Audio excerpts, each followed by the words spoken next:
Hier haben wir die Alma. Alma ist ein Katzenmädchen von 7 Jahren alt.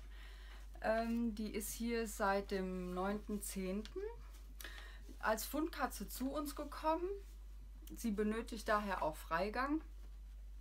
Sie ist kastriert, geimpft und auch gechippt und braucht ein ruhiges Zuhause. Am besten ohne Kinder, vielleicht auch ein älteres Paar, wohin die vermittelt werden kann. Sie ist ein sehr ruhiges Mädchen, die hier auch sehr unter dem Tierheim-Alltag leidet.